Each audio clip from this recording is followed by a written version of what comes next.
Buenos días a todos y todas. Bienvenidos a una nueva clase de Derecho Ambiental y Derechos de la Naturaleza. Espero que ustedes y sus familias se encuentren de lo mejor. El propósito de esta clase es trabajar en la unidad número 7, que corresponde a los servicios ambientales. Y en los servicios ambientales haremos una revisión tanto normativa cuanto doctrinaria y sobre todo también a través de casos. ¿Sí? La idea que se encuentra regulada en el Código Orgánico del Ambiente, ustedes conocen, es qué son, qué beneficios prestan o qué generación genera y obviamente cuáles son los tipos de servicios ambientales que vamos a trabajar el día de hoy. ¿Sí? Haremos también una definición y posteriormente trabajaremos en base de casos concretos. Y los casos concretos que los analizaremos irán sobre todo a partir de algunos pagos por servicios ambientales que se pueden recibir, ya sea, por ejemplo, a través de manglares, a través, por supuesto, de páramos y a través de los famosos fondos de agua en este sentido. ¿Sí? Otra cosa que vamos a trabajar en clase el día de hoy, a partir de las 8:30, una de sus compañeras, Nabel, ha solicitado realizar una exposición que se relaciona tanto con la presente unidad, así como con la unidad 8, que analizaremos el tema de recursos forestales. Ella nos vendrá a contar unas buenas prácticas que están generando precisamente de manera personal sobre la conservación y restauración de los bosques. ¿Sí? Otro de los anuncios que es importante que conozcan, que el día lunes, por favor, el próximo día lunes, a partir de las 3 de la tarde, vamos a tener una conferencia en vivo, así que les pasaré después de la clase el link de registro. La asistencia es obligatoria porque estamos dentro de clase, así que por favor lo van a hacer. Nos va a acompañar un profesor de la Universidad Pompeu Fabra de Barcelona, que va a trabajar los temas relacionados con derechos humanos y arbitraje respectivamente.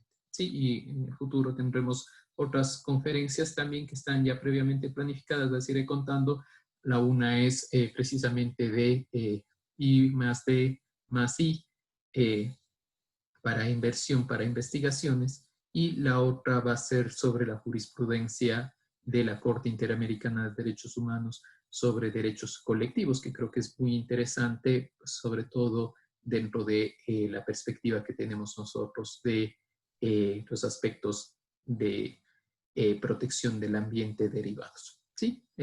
Sin más, voy a dar inicio a la clase y obviamente después ustedes van a tener el tiempo respectivo en caso que deseen hacer las preguntas correspondientes. La regulación de nuestro Código Orgánico del Ambiente en relación con los servicios ambientales es exigua, ¿sí? No son más de 5 artículos. No obstante, creo que ha sido un hecho fundamental que el código se refiere a las mismas. Pero lo primero que tenemos que definir nosotros es qué son los servicios ambientales, porque si no sabemos qué son los servicios ambientales, mal podemos posteriormente referirnos a qué hacen, cuáles son sus fines y sí, sobre todo, trataremos de buscar las compensaciones del caso. Es decir, si están ahí estos beneficios que producen a la sociedad, de una u otra manera tendremos que ver si los mismos son compensados o no. Entonces, la definición como tal de un servicio ambiental son aquellos que obviamente van a producir beneficios, sea de manera directa o también puede ser de manera indirecta. ¿A quiénes? A nosotros, a los individuos, a la población. ¿Y que son provistos por quiénes? Por obvias razones, por ecosistemas naturales, ¿sí? Es decir, que estén totalmente en su estado original o en su defecto también en ecosistemas que hayan sido intervenidos. Ecosistemas que hayan sido intervenidos, pero que obviamente ahí viene la idea de generar incentivos y protección. Puede que exista una mano humana detrás de eso con el propósito de precautelar, restaurar, con el propósito de mejorar estos servicios. Por eso, el resultado de estos servicios ambientales son todos aquellos que van a generar temas relacionados a la conservación, al mantenimiento y a la regeneración de funciones ecológicas o ciclos vitales de la naturaleza. ¿Qué cosas pueden ser? ¿Sí? Puede ser, por ejemplo, procesos a través de los cuales se esté realizando una restauración a nivel, por ejemplo, de un bosque. Puede ser también los trabajos que se estén realizando a nivel de protección de un páramo. Puede ser también, por ejemplo, el cambio de un uso de suelo, con el propósito, ¿por qué el cambio de uso de suelo? Piensen ustedes en un cambio de uso de suelo que estaba destinado solamente para temas relacionados con agricultura y ganadería. Al existir ese cambio, sí, por obvias razones puede generar unas funciones ecológicas mejores, un mejoramiento.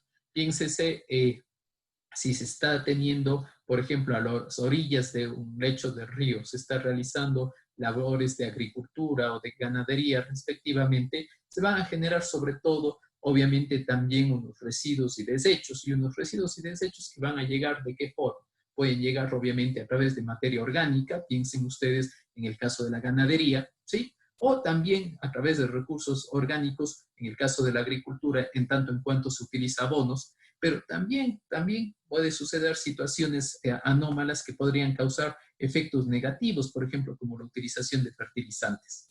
La utilización de fertilizantes, una vez que hay una escorrentía normal, va a bajar al río y va a producir unos efectos negativos. Si esto obviamente es manejado, se cambia el uso del suelo, tendremos unos efectos positivos que podrán ser analizados en este sentido.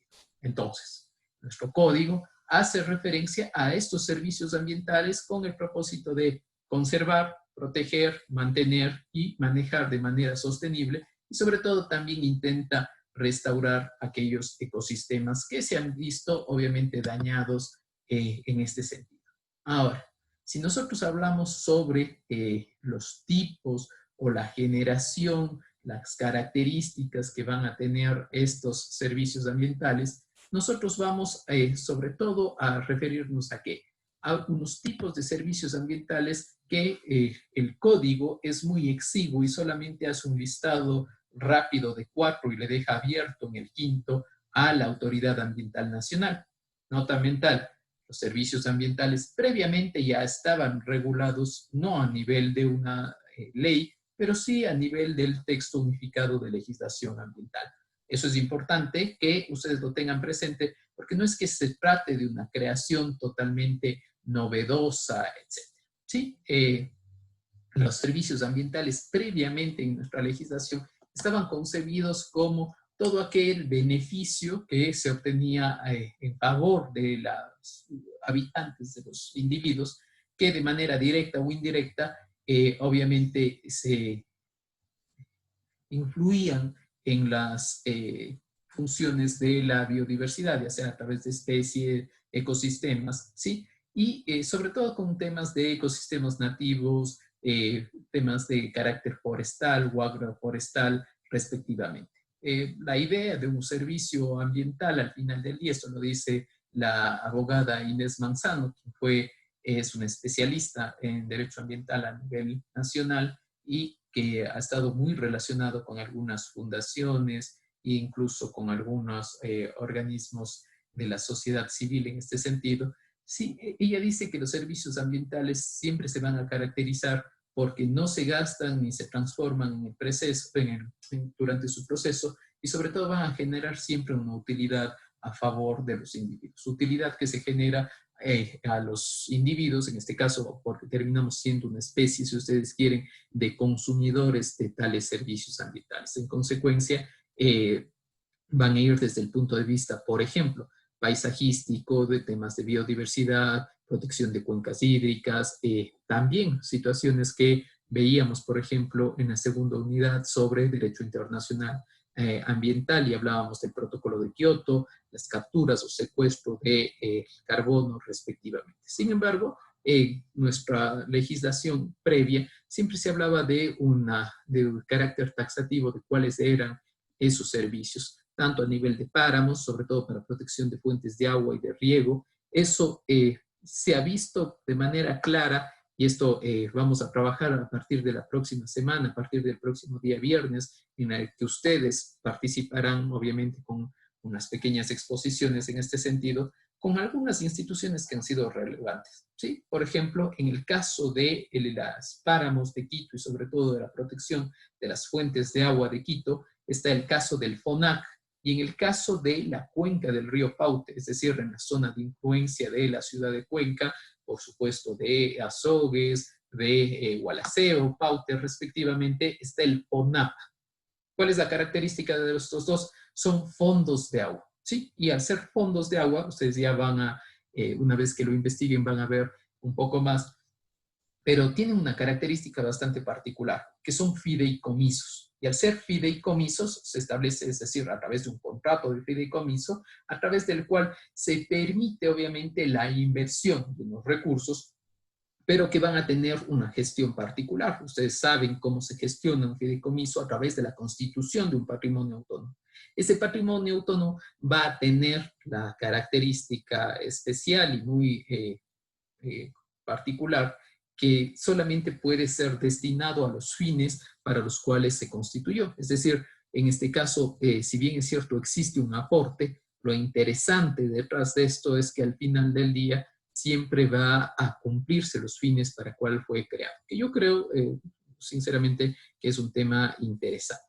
Previamente, en nuestra legislación se hablaba de los servicios ambientales de una manera mucho más taxativa, reducida, solo se hablaba de temas, como les decía, de los páramos, también en el caso de los manglares. ¿Cuál es el servicio ambiental que presta un manglar? Son sin duda agentes protectores de la línea de costa y sobre todo en tiempos de cambio climático, se dice que precisamente este tipo de, entre comillas, infraestructura verde, ¿sí? Recuerden ustedes que hablábamos en algún momento de distinguir dos conceptos, infraestructuras grises y infraestructuras verdes. Infraestructuras grises son aquellas que se refiere a la construcción a través de la utilización, por ejemplo, de cemento y obviamente concreto. Sí, es decir, toda obra que realiza el ser humano con el propósito de intervenir en la naturaleza, ya sea para regular, en su defecto también represar, etc. Y la infraestructura verde, por su parte,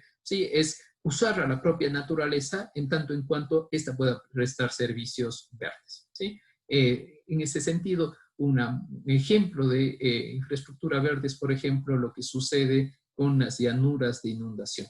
Si ustedes se fijan, sobre todo de pronto en la ciudad de Cuenca, van a observar una particularidad. Si ven cómo es algunas zonas, si ustedes se fijan en el río Tomebamba, previo a llegar al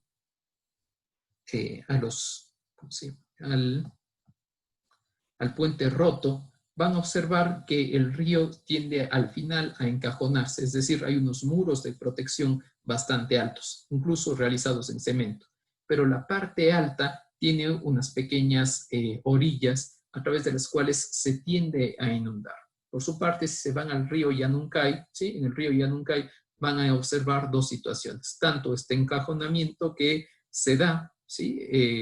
Sobre todo con la utilización de muros de gaviones o muros de contención que son realizados con concreto o en su defecto con piedra, y unas zonas inundables. ¿Cuáles son las ventajas y desventajas en el uno y en el otro caso? El caso de un muro de gaviones o en su defecto la idea de manejar de esta manera estas infraestructuras es que el muro de gaviones, si bien es cierto, en esa zona no se va a ver no se va a desbordar el río, sin embargo va a suceder una particularidad, que al estar encajonado, ¿sí? La fuerza natural del río, en el caso de una crecida, no tiende a expandirse, sino la fuerza se concentra, es decir, gana mayor velocidad. A diferencia de las zonas inundables o infraestructura verde, que lo que va a permitir es que naturalmente el río obviamente genere una inundación, pero sobre todo va a perder fuerza. Va a perder fuerza en tanto y en cuanto sí se va a expandir. ¿Sí? Por supuesto que va a tener un efecto colateral en teoría negativo, porque va a producir una inundación, pero si existe por detrás una planificación correcta, no se va a construir dentro de un margen de protección. Y si no se construye dentro de ese margen de protección, lo lógico es que obviamente no se va a generar problemas en ese sentido. Es exactamente lo mismo que está sucediendo ahora en el río Yanuncay, pero aguas arriba, ¿sí? Cerca de la población de Soldados. Hubo una inundación bastante fuerte y en lugar de dar una respuesta directa a la creación, por ejemplo, de programas de reforestación que permitan, entre otras cosas, por ejemplo, consolidar las áreas, porque hubo desprendimientos de material pétreo, etcétera, ¿sí? Es decir, generar barreras naturales, lo que se está generando ahora son unos muros de gaviones a solicitud de la población. ¿Qué puede llegar a pasar? Que obviamente se incremente la velocidad. Ellos no se van a ver inundados por obvias razones, pero aguas de abajo puede suceder un problema en este sentido. Por eso, lo que les señalaba es que la legislación decía eso anteriormente. ¿Qué dice ahora nuestra legislación? Nuestra legislación ahora habla de unos 4 tipos específicos que son los servicios de carácter de aprovisionamiento, de regulación, de hábitat y los culturales y todos aquellos adicionales que pueda ofrecer posteriormente la, la Autoridad Ambiental Nacional. ¿Sí? ¿Qué se entiende por servicios de aprovisionamiento? Perdón. Se refiere a todo tipo de provisión de bienes que van a ser tangibles, ¿sí? Es decir, tanto recursos naturales como no renovables, que se utilicen ahora o que se puede utilizar en el futuro.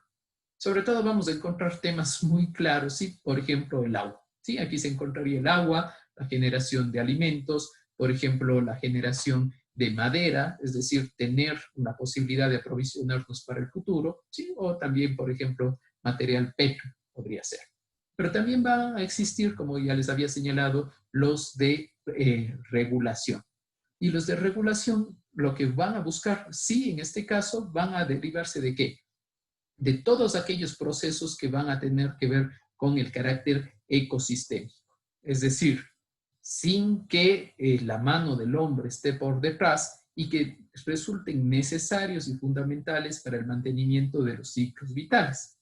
Por ejemplo, van a venir desde la perspectiva de calidad del aire, calidad del agua, el tema de no agotar los suelos, control de las inundaciones, que es precisamente lo que estábamos hablando hace un momento, temas relacionados con polinización, entre otras cosas. Pero también van a generarse aquellos que van a ser de carácter cultural. ¿Por qué? Porque no podemos olvidar que al ser seres sociales, sobre todo los individuos, al haber mantenido siempre una muy buena relación con la naturaleza, vamos a ver tanto a nivel cultural, a nivel religioso, que siempre hemos mantenido una conexión. De tal suerte, por ejemplo, cuando hablamos de recursos naturales, más allá de la religión y sobre todo teniendo presente, uno, que el Ecuador es un país laico, pero dos, que es un país plurinacional y multicultural respectivamente, la idea que subyace detrás es que van a haber personas que van a buscar, sobre todo desde la perspectiva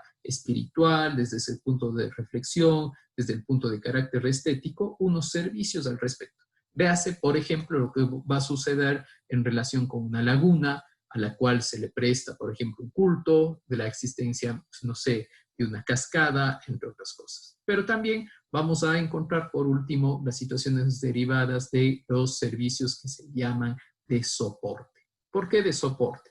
Porque lo que van a tratar es de ¿qué? De proveer, obviamente, una estructura que va a darle un aguante al resto de servicios ecosistémicos, desde temas relacionados con el ciclo del agua, el ciclo de nutrientes, las formas a través de la cual se puede llevar, por ejemplo, la realización de fotosíntesis, entre otras cosas, ¿sí? Y para eso se van a definir dos momentos o dos actores, ¿sí? Y estos dos actores que vamos a encontrar siempre dentro de los servicios ambientales van a identificarse como el prestador y un beneficiario. Prestador entendido por obvias razones como aquella persona que puede ser natural, jurídica, sea pública o privada. Y sobre todo aquí es interesante lo que nuestra legislación va a hacer poco a poco, de incluir también a actores que son actores, entre comillas, no tradicionales. Y cuando hablo de actores no tradicionales, me estoy refiriendo, por ejemplo, precisamente a qué sucede desde la perspectiva comunitaria. ¿Por qué? Porque van a ser ellos esenciales en esto, van a ser esenciales porque van a ser quienes al final del día, ya sea a través de acciones u omisiones. ¿Por qué a través de acciones u omisiones? Acciones, es decir, que estén realizando directamente actos relacionados con la protección, con el mantenimiento de los ciclos vitales, etcétera, pero también con la omisión, es decir, que dejen de realizar una actividad que podría estar poniendo en riesgo a, obviamente, un servicio ambiental de manera particular. Con ello, obviamente, ellos van a contribuir a, por ejemplo, generar resiliencia al flujo de los propios servicios ambientales. Y unos beneficiarios, por su parte, que también van a ser personas naturales, jurídicas y también desde el punto de vista público, comunitario, privado, que van a ser los que se terminan beneficiando, quienes van a obtener los beneficios de estos servicios ambientales. Y para eso, ¿sí? La legislación lo que hace es establecer que, por obvias razones, un tema de retribución. ¿Y por qué se va a establecer una retribución? Porque lo que ha pensado el legislador, y es lógico, es que estos servicios, si bien es cierto, han sido mantenidos durante mucho tiempo sin unos incentivos, ya sea de carácter fiscal o en su defecto a través de situaciones de carácter económica, la regulación misma de estas actividades que generan, obviamente, conservación, manejo y restauración, sí, no pueden ser apropiadas por terceros, sino que al contrario, van a tener que participar muchos detrás de estos. Y aquí la Autoridad Ambiental Nacional, a través ahora del Ministerio del Ambiente y el Agua, va a poner un especial énfasis, sobre todo con la posibilidad de generar grandes líneas marco, unos lineamientos con el propósito de establecer cuáles van a ser los parámetros de cooperación y de la respectiva obtención de estos beneficios ambientales. En tanto y en cuanto, sí, ellos se regulen, se van a buscar, por ejemplo, situaciones desde el punto de vista del financiamiento. ¿Y por qué del financiamiento? Porque esto no se va a mantener gratis, se van a necesitar unos valores y estos valores van a contribuir, por ejemplo, a las comunidades, a los propios individuos, ya sea si tratamos con privados directamente, ¿sí? Con actores privados, con agentes privados, ¿sí? Que puedan recibir unos fondos directos con el propósito de financiar la puesta en marcha de los mismos. ¿Por qué?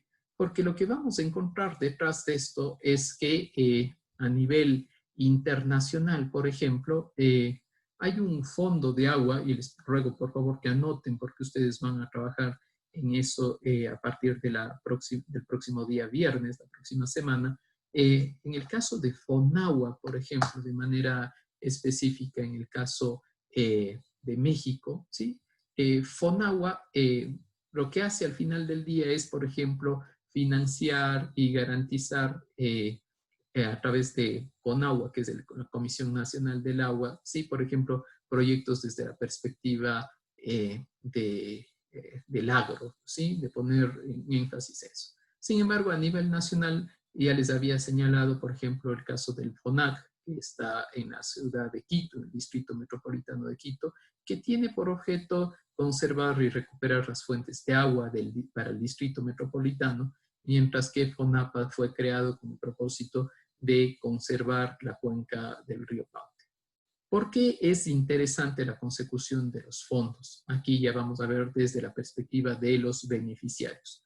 Los posibles beneficiarios que vamos a tener no solamente va a ser la población, no solamente va a ser un gobierno autónomo descentralizado, o no solamente va a ser el gobierno autónomo descentralizado a través de su empresa del agua, ¿sí? Sino van a ser que un sinnúmero de actores, también privados. Porque por obvias razones, lo que vamos a encontrar, entre otras cosas, piensen ustedes en una cuenca. Dentro de una cuenca, por ejemplo, van a existir unos asentamientos, sean artesanales, de la pequeña empresa o de la mediana o gran empresa, respectivamente, que van a incluir de manera directa a lo que está sucediendo detrás. ¿Sí? Por ejemplo, conservación para que no exista una inundación, conservación para mantenimiento del agua, para situaciones relacionadas, por ejemplo, con la propia contaminación que están generando, pero que se establezcan barreras verdes para que esta barrera verde sea una especie de filtro para que no se vaya a la población, un sinnúmero de cosas. Entonces, los fondos, lo interesante es desde la perspectiva del financiamiento que van a permitir que algunos actores puedan participar. Y en tanto y en cuanto algunos actores pueden participar, ¿sí? Se van a generar obviamente situaciones de retribución. Y dentro de estas condiciones de retribución, la típica que nosotros podríamos encontrar sería únicamente el hecho de decir, sí, el gobierno autónomo descentralizado, sea provincial o local, tiene que generar unas tasas y a través de esas tasas, obviamente, tratar de generar el pago de estos servicios ambientales. Pero aquí viene otra de las disyuntivas, y otra de las disyuntivas es que a la población no es lo lógico cargarle de más tasas y de más contribuciones en este caso. Lo lógico que se hace detrás de esto es, por ejemplo, la obtención de fondos internacionales. Hay fondos a través de los cuales se puede participar desde la perspectiva de cooperación internacional a través de agencias de cooperación internacional. Léase, por ejemplo, USAID, léase la GIZ de Alemania o en su defecto la propia AESI de España. Con el propósito de aplicar estos proyectos con el objetivo de, como ustedes saben, la mayor parte de fondos ahora a nivel internacional se coordinan a través de los 17 Objetivos de Desarrollo Sostenible. Si los mismos entran en esa perspectiva, terminan financiando. Véase lo que pasa. Solo un ejemplo chiquito, ¿sí? El propio socio bosque, que es un estímulo con el propósito de generar pago por servicios ambientales tanto en los bosques, páramos, por supuesto pajonales y también en el sector de los manglares, ¿sí? Tiene unos fondos, si bien es cierto, nacionales, pero tiene muchos fondos internacionales a través de la Agencia de Cooperación Internacional y Desarrollo de Alemania, de la GIZ, ¿sí? Y dentro de esto también vamos a ver un sinnúmero de formas de financiamiento. Formas de financiamiento a través de nuestro código creó un Fondo Nacional para la Gestión Ambiental. Lastimosamente ese Fondo Nacional para la Gestión Ambiental en tiempos de crisis, entre comillas, no está tan fondeado, ¿sí? No tiene los recursos suficientes. Y también ahí viene la otra disyuntiva, pensar que siempre se va a financiar solamente desde la perspectiva de lo público, puede que excelentes ideas como las que estamos narrando no se pongan en práctica. Ergo, ideas que van a ser sobre todo desde la colaboración, ¿sí? De instituciones públicas, si piensen ustedes, eléctricas, gobiernos provinciales, cantonales, por supuesto también desde el tercer sector. Piensen ustedes en fundaciones, hay muchas fundaciones que tienen recursos y que pueden colaborar o en su defecto organismos internacionales que lo pueden hacer y también de la empresa privada.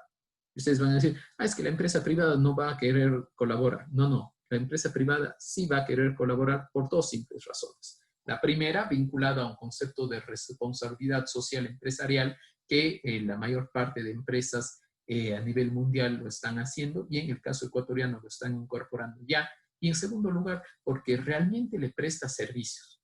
Y si realmente me presta servicios y después yo obtengo de ahí el agua o en su defecto obtengo de ahí calidad del aire o en su defecto obtengo de ahí, entre comillas, una licencia social dentro del sector, yo voy a aportar porque voy a obtener unos beneficios interesantes en ese sentido.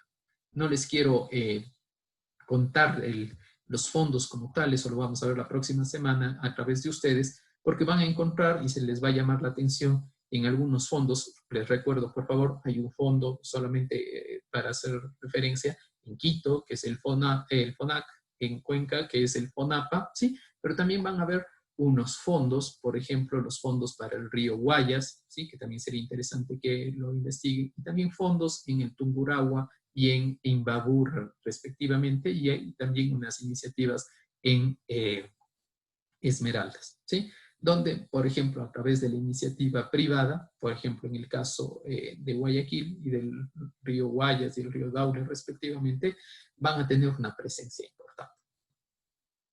Hasta aquí el tema de servicios ambientales y vamos a darle paso este momento a la compañera Anabel, que nos va a colaborar con algunos temas precisamente relacionados con la conservación, tanto a nivel de servicios ambientales que la vegetación puede prestar y sobre todo también desde la perspectiva del manejo forestal que veremos en la unidad número 8. Buenos días, doctor. Buenos días, compañeros. Realmente la intención es llegar a ustedes en el tiempo. Ustedes van a desarrollarse como profesionales con inversiones privadas, con inversiones propias, y compartiré algunos proyectos que he desarrollado para su conocimiento. Voy a compartir pantalla. Doctor, ¿me permite compartir pantalla? Sí, ya le permito. Ya. Un momentito. Perfecto. Ahí puede compartir. Mírele, por favor. Perfecto.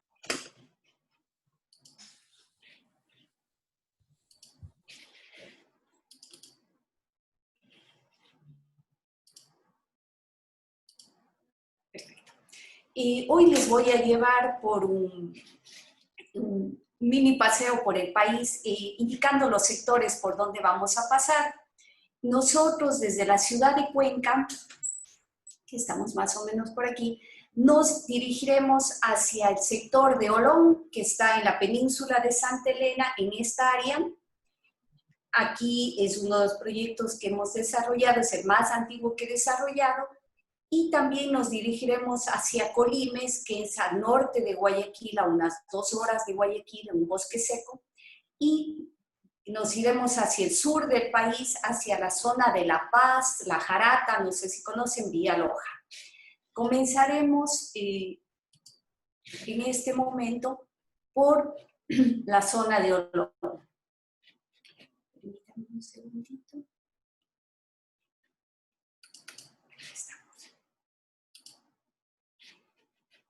Voy a ir en orden.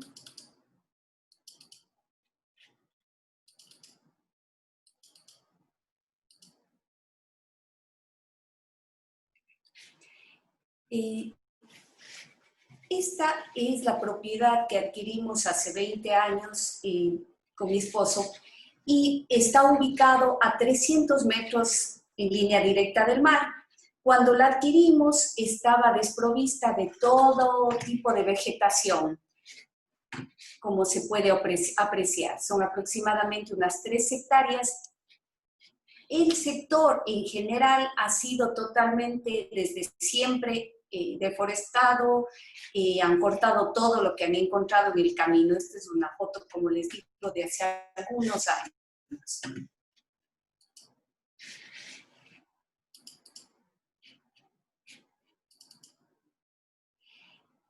A partir de que se adquirió la propiedad, esta es una foto tomada en helicóptero desde la playa, fuimos poblando con algunas especies, como se puede apreciar, de la zona. Utilizamos caoba, pechiche, utilizamos amarillo, utilizamos guayacán y también le embellecimos con ciertas flores. Aquí podemos ver la cordillera Chongón-Colonche, que está acá, y más hacia acá hay un bosque protector. Esta es la población de Olón.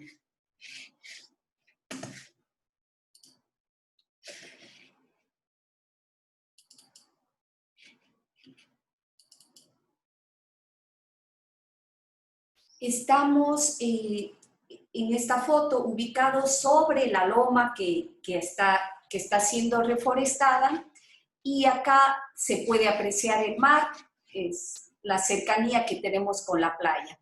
Siempre nuestro afán fue contribuir, como diría el doctor, en este caso con beneficios para la comunidad de servicios ambientales y aportar en algo alrededor de la zona.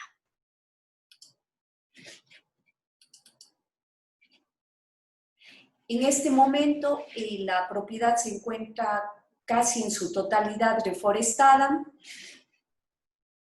Han pasado 20 años desde que comenzamos el proyecto.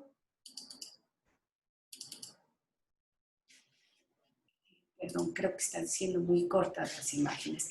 Estamos con este tipo de, esta es una foto tomada hace unos 2 años, en una época de sol. Anabel, creo que el compañero Julio quiere hacer alguna consulta. Claro, doctor. Buenos días, doctor. Anabel, ¿cómo está?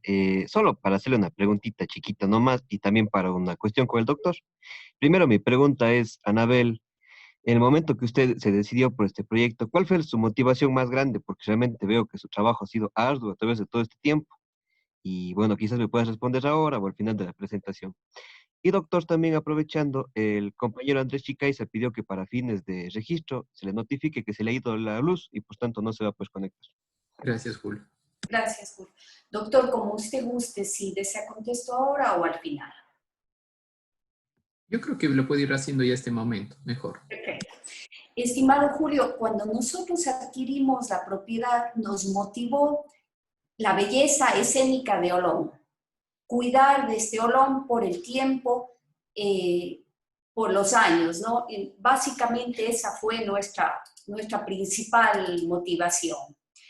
Tener una inversión y además que esto sea viable en el tiempo de sostener y sobre todo de cuidar de ella. Y quizá tener una retribución económica porque implica el mantener un espacio de estos, implica una inversión anual fuerte porque necesitamos personal para todo lo que tiene la propiedad. Aquí podemos ver que también tenemos unos guayacanes cuando están en flor.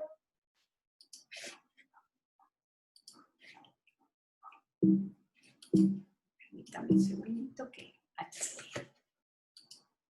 Quizá voy a compartir con ustedes un video, no sé si se escucha bien o si no yo le puedo ampliar el...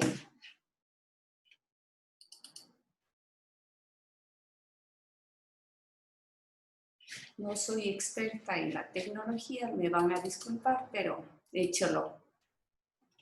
En esta área sembramos caoba. La idea es mantener en el tiempo. ¿Se escucha? Básicamente ha sido un esfuerzo. Sí, se escucha. Muchas gracias, Anabel. Por enverdecer el área, por mantener este pulmón que es Olón. Un trabajo arduo de 20 años, en el cual originalmente plantamos 7.000 árboles, de los cuales la primera ocasión se murieron los primeros, los 3.000, porque por falta de cuidado de una persona que estuvo al frente, desde el inicio instalamos sistema de riego por goteo para cada árbol. Y lo que sí hemos mantenido con el tiempo, el esfuerzo, cada año plantamos 2.000 más, 1.000 más, 100, 300, lo que corresponda, para mantener este verdor.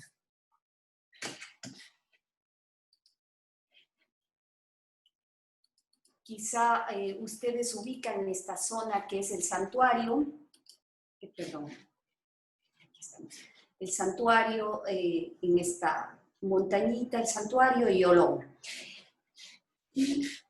Y un poquito hacia...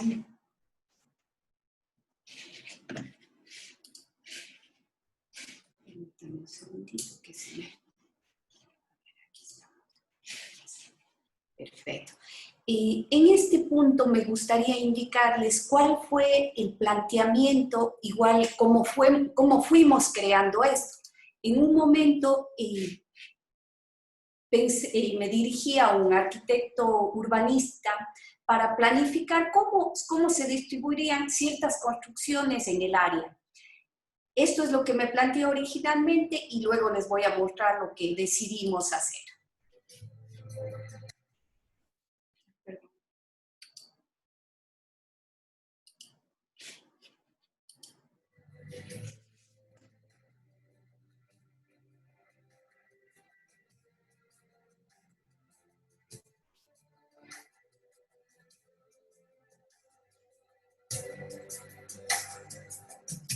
Perdón, discúlpenme. ¿Cómo le amplío, Julio? Dele clic para abrirle con el reproductor, Anabel, y ahí se le amplía de uno. ¿Solo aquí? Ajá, exactamente. Y dele doble clic a ver si le se abre de nuevo.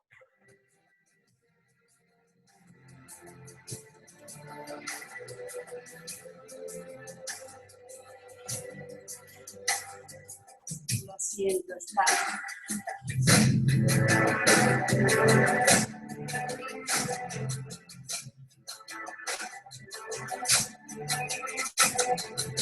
Parece que sí se está reproduciendo, pero en otra pantalla. Ya le voy a buscar.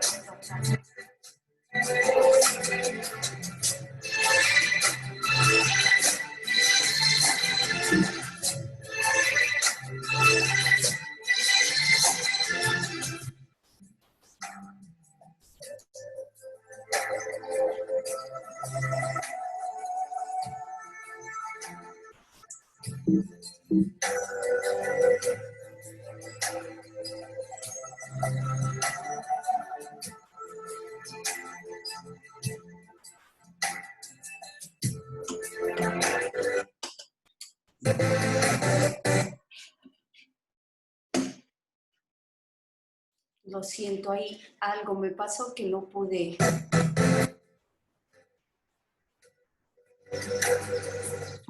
Anabel, trata de volver a poner compartir de la pantalla y cuando tenga que elegir la pantalla, ponga el video, elija el video, porque hay veces que se pone así zoom.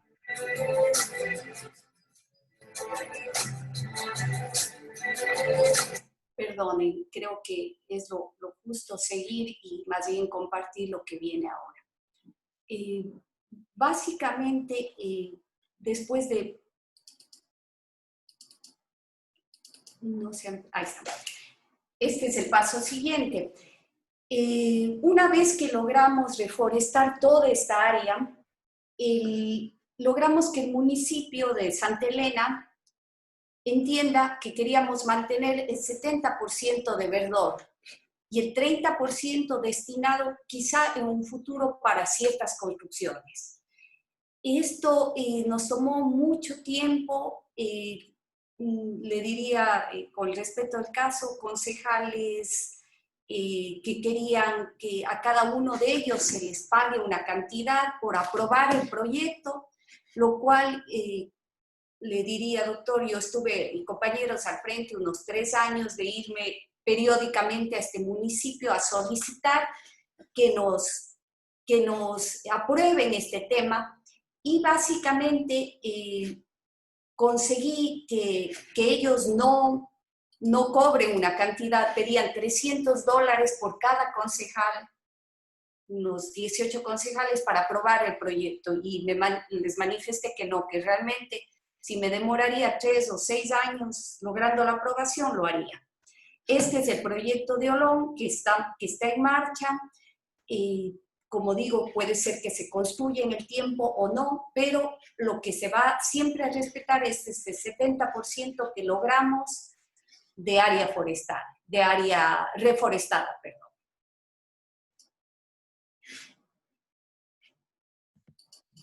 Ahí solamente como complemento, tener presente todos que la idea del servicio, de los servicios ambientales, en este caso, tienen que ver desde dos perspectivas. Por ejemplo, en el caso que nos está mostrando la compañera, desde el punto de vista paisajístico, pero también presta otros servicios ecosistémicos. Por obvias razones, ¿usted qué va a preferir si va a adquirir una vivienda? ¿Va a adquirir una vivienda al lado de una planta industrial, al lado del parque industrial o al lado de un bosque? Por obvias razones, si usted quiere que se garantice un medio ambiente sano, lo hará en el caso del bosque, con lo cual la plusvalía se elevará. Gracias, doctor. En este caso les llevo allá hacia el sur del país, estamos en la zona de La Paz. Aquí Anabel, solamente se está compartiendo la pantalla. Le recomiendo, deje de compartir pantalla y vuelva nuevamente a seleccionar la pantalla respectiva porque solamente nos está saliendo los archivos. Perfecto, doctor. Voy acá. Deja de compartir, ya. Ahora sí pongo compartir nuevamente, doctor. Ya. Así es. Compartir pantalla. Y ahí selecciónele la pantalla que usted desee. Ahora sí se ve. Estamos en la zona de La Paz. Aquí hemos plantado aproximadamente 240 hectáreas de pino. Esta era una plantación que adquirimos ya establecida. Este sí fue un tema forestal para explotación. Siempre fue pensado así. La experiencia dentro de esta plantación, más o menos el pino llega aproximadamente unos 20 años a estar maduro, es otra inversión que requiere año a año de cuidado, de podas y trabajo. En sí, cualquier inversionista tendría que tener otro respaldo económico, otro negocio que tenga un flujo de caja constante para mantener las plantaciones forestales. Me dirijo a ustedes más sabiendo que en el tiempo ustedes tomarán decisiones al respecto, normativas y más. Y quería que entiendan esta parte desde el otro lado, que es un esfuerzo grande. Quizá en estas zonas ustedes pueden apreciar, son zonas de suelos muy pobres, suelos arcillosos, suelos que casi tienen una poca o nula capa vegetal. Estaríamos hablando a veces de 20 centímetros, de 15 centímetros de capa vegetal. Nuestra experiencia aquí en la zona de los pinos es que realmente esta plantación llega a ser vigorosa con el tiempo, y si bien hay una capa abajo como un manto que se hace de algunos centímetros de la hojita que cae de los propios pinos, este es un colchón de humedad. Yo podría decirlo así porque nosotros vemos que después de algunos años de haber reforestado aquí, o reforestado porque hemos vuelto a plantar nuevamente 240 hectáreas, el colchón que se formó va a permitir que la plantación venga en menos tiempo, quizá tome la segunda cosecha 14 o 15 años. Aquí podemos ver cómo son los suelos en la zona. No sé si aprecian ustedes. Son muy pobres, a 2.800 metros de altura, una casi nula capa vegetal. Hay incluso sitios donde no se dan los pinos. Esto es de la carretera antes de llegar a La Paz.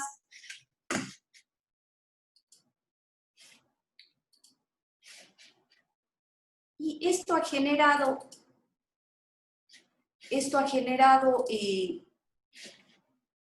trabajo. Las plantas llegan de 5, de 10 centímetros a la plantación, y para que estén maduras tienen que transcurrir, como les digo, unos buenos de 17 a 20 años.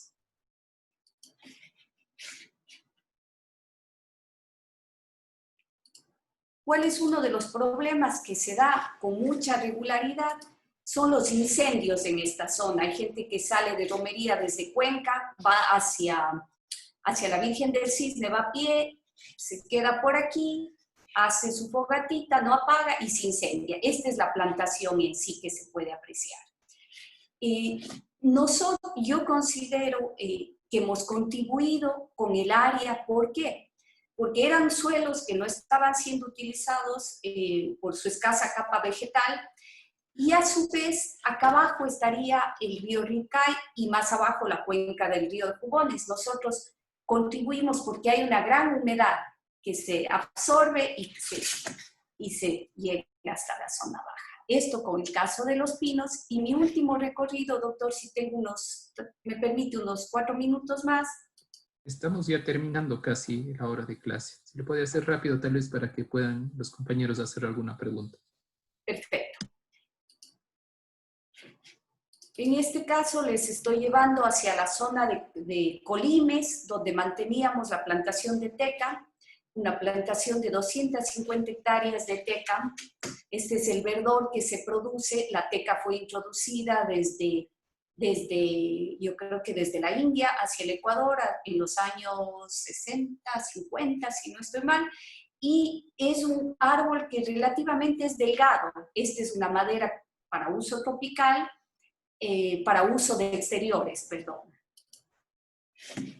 Y la teca Este es interesante que vean ustedes.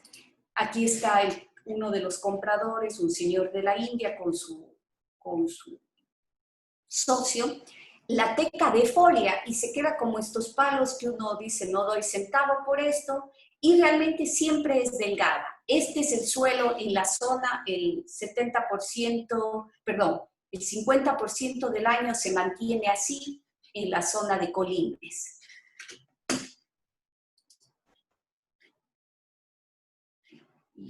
Y básicamente el transporte, quiero indicarles, doctor, y acabo. El transporte de la madera, el momento que se tumba una troza, este es el trabajo manual, extenuante que se produce para cargar un camión. Solo para cerrar esto, en un momento que nosotros emitimos una guía para transportar madera, en una ocasión emitimos una guía que decíamos vamos a transportar un aproximado de 13 metros. Cuando subimos al camión, llevábamos la madera hacia el norte, hacia Quito, y en Tandapi, en la zona subiendo por Santo Domingo hacia Quito, detuvieron el camión y dijeron inconsistencia en los datos.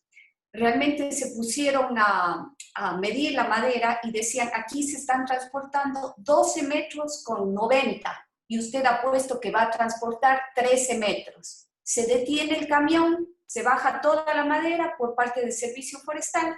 Entonces, a lo que voy es, una cosa es trabajar desde el escritorio, desde la gente que hace la normativa, y otra cosa es entender todos estos procesos y en cuanto no ser un poco, algo de flexibilidad. Apelo a que ustedes serán profesionales inteligentes que sacarán adelante sus proyectos y la parte normativa. Gracias, doctor. Muchas gracias, estimada Anabel. Creo que ha sido muy interesante que nos pueda haber compartido. Gracias por la apertura y sobre todo por obvias razones de mostrarnos cómo desde la práctica y sobre todo desde el sector privado también se puede incidir de manera correcta y que las compañeras y compañeros vean un ejemplo claro en el día a día de lo que puede llegar a suceder.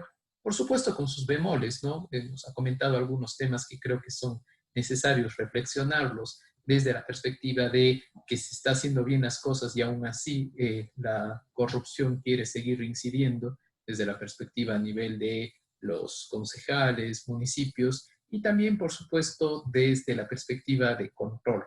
Control que, dicho sea de paso, lo lógico es que se debería dar. Sin embargo, la reflexión final que yo les permitiría compartir es que si bien es cierto, son necesarios los controles, es necesaria la regulación, piensen ustedes en una debilidad institucional que se viene a vivir ahora y a nivel de la fusión entre el Ministerio del Ambiente y el Agua. Es decir, hay tantas cosas que controlar. Sí, ustedes ven, cada vez estamos revisando nuevas cosas, nuevas áreas, pero con menos cantidad de personas y obviamente de funcionarios, va a ser mucho más difícil cumplir estos operativos y estas atribuciones que tiene el ministerio en este caso. ¿Sí? No sé si hay algún compañero o compañera que tenga alguna pregunta. Buenos días, doctor. Yo tengo una consulta. Claro. Quería consultarle, mi pregunta va dirigida a Anabel en cuanto a lo que usted mencionó, este tema de la corrupción, este tema de los concejales. Mi pregunta, Anabel, bueno, primero, más que nada, agradecerle por su exposición. Y mi pregunta va dirigida hacia, como usted mencionaba, ¿no? La normativa, las normas, generalmente parecen que son, digamos, protegen muchísimo, que es normativa dirigida hacia proteger las zonas, el medio ambiente, el agua, etcétera. Sin embargo, en la práctica yo quería consultarle, ¿usted ha encontrado impedimentos con esto que comentaba de los concejales, de los municipios? Entonces, mi pregunta es esa, ¿no? ¿Qué impedimentos de alguna forma administrativos ha encontrado usted? ¿Cómo ha sido a lo largo de estos años con cambios de gobiernos, de gobernantes? ¿Cómo ha sido llevar a cabo un proyecto potencialmente, digamos, potencialmente bueno y que podría mejorar en todo sentido, prestar servicios ambientales. ¿Cómo ha sido llevar a cabo eso desde el lado un poco más administrativo y práctico? Administrativamente ha sido, cada vez que cambia un gobierno, muchas de las veces ha tocado nuevamente presentar documentos porque vienen otras modalidades o otros gustos o otras preferencias de cómo preparar los papeles. En cierto caso ha sido, siempre ha habido la desconfianza, doctor, en el sentido de que y ahora yo planto hoy día y puede ser que el día de mañana me digan no, ahora pasa a ser del Estado, esa área, pero realmente los bosques no pueden ser expropiados, las plantaciones forestales, para eso ha habido en eso hay un respaldo. Si tú estableces una plantación, tienes que registrarla en el servicio forestal y realmente con todos los planos, con todo lo que te solicitan, es un tanto largo, pero se puede hacer. Y con respecto a la parte administrativa de fondos, yo diría consecución de fondos para mantener estas plantaciones. Yo les digo, en el caso de la plantación de teca, había años que se requerían $80,000 anuales para mantener la plantación, años en que se requería menos de 30, 80,000, ese era el flujo normalmente. Y el gobierno en sí, habían lo que eran incentivos forestales, pero eso sí, casi una tarea titánica conseguir esos fondos, muy lento, muy desgastante, y a la final del día dices, no, he pasado 8 años tratando de que me reconozcan algo, más bien tengo que hacerlo desde mi propio aporte. Entonces, una vez más, la empresa privada pone en una inversión de tantos años que no ve el dinero durante 20 años, sino solo invierte. Y más bien a eso quiero apuntar, a que ustedes consideren que el que emprende en algún tema de manejo de servicios ambientales lo hace de su propio bolsillo, porque administrativamente no hay tanto apoyo para ello actualmente. Muchas gracias, Anabel. Muchas gracias, Anabel, y muchas gracias a todas y todos por haber participado en esta clase. Creo que ha sido un tema interesante y nos vamos con unas buenas lecciones para el fin de semana. No se olviden, por favor, que el día de hoy voy a remitir